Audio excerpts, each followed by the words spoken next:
Hello guys, എല്ലാവർക്കും പുതിയൊരു വീഡിയോയിലേക്ക് വീണ്ടും സ്വാഗതം. അപ്പോൾ കേരള ബ്ലാസ്റ്റേഴ്സ് ആരാധകരെ സംബന്ധിച്ച് വളരെ സന്തോഷം നൽകുന്ന ഒരു ന്യൂസാണ് നമ്മൾ പങ്കുവെക്കാൻ പോകുന്നത്. അപ്പോൾ എന്തെന്ന് വെച്ചാൽ അഡ്രിയാൻ ലൂനയുമായി ബന്ധപ്പെട്ടാണ്. അപ്പോൾ അഡ്രിയാൻ ലൂനയുമായി ബന്ധപ്പെട്ട ഒരു പോസിറ്റീവായിട്ടുള്ള ന്യൂസ് ഇപ്പോൾ ആശ നൽകിയിട്ടുണ്ട്. അപ്പോൾ ലൂനയുടെ കംബാക്ക് കാത്തിരിക്കുന്ന ആരാധകർക്ക് വളരെ സന്തോഷം നൽകുന്ന ന്യൂസാണ്.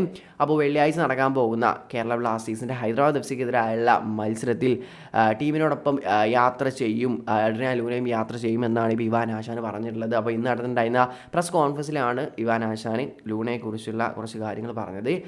അപ്പോൾ ലൂണയുടെ ഈ കാര്യം അന്തിമ തീരുമാനമെടുക്കുക ഇന്ന് നടക്കാൻ പോകുന്ന പരിശീലന സെഷനിലെ ശേഷമായിരിക്കും. ഒരു അന്തിമ തീരുമാനമെടുക്കുക. 100% ഫിറ്റ് ആയിട്ടില്ല, അതുകൊണ്ട് തന്നെ ഒന്നുകൂടി നല്ല രീതിയിൽ പരിശോധിച്ചതിന് ശേഷം മാത്രമേ കളിക്കുന്നത് തീരുമാനിക്കുകയുള്ളൂ. എങ്ങനെ ആയാലും കളിക്കാൻ സാധ്യത തന്നെയാണ് ആശാൻ അതിൽ പറഞ്ഞു വെക്കുന്നത്. കുറച്ച് സമയം ഹൈദരാബാദ് എഫ് സിക്കെതിരെയുള്ള മത്സരത്തിൽ കളിപ്പിക്കാൻ ചാൻസ് ഉണ്ടെന്നാണ് പറയുന്നത്.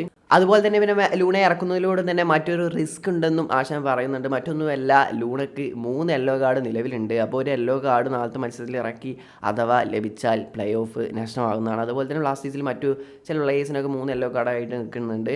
അപ്പോൾ അങ്ങനെ ഒരു റിസ്ക്കും മുന്നിലുണ്ട്. അപ്പോൾ പ്ലേ ഓഫിലേക്ക് പോകുമ്പോൾ എല്ലാ പ്ലേയേഴ്സിനെയും ലഭിക്കണമെന്നുള്ളതും ആശാൻ്റെ ഒരു ഇതാണ്. അപ്പോൾ അതുകൊണ്ട് തന്നെ അതും ശ്രദ്ധിക്കേണ്ടതാണെന്നാണ് ആശാൻ പറയുന്നത്. അപ്പോൾ എന്തായാലും ലൂണയെക്കുറിച്ച് വളരെ സന്തോഷം നൽകുന്ന ഒരു ന്യൂസ് തന്നെയാണ് ബ്ലാസ്റ്റേഴ്സ് ആരാധകരെ സംബന്ധിച്ച്. അപ്പോൾ ലൂണ ഹൈദരാബാദ് എഫ് സിക്കെതിരെ കളിക്കും നമുക്ക് കാണാൻ കഴിയുമെന്ന് തന്നെയാണ് പ്രതീക്ഷിക്കുന്നത്. അപ്പോൾ വീഡിയോ അവസാനിക്കുകയാണ്. അപ്പോൾ നെക്സ്റ്റ് വീഡിയോയുടെ വീണ്ടും കാണാതെ വരേക്കും ബൈ.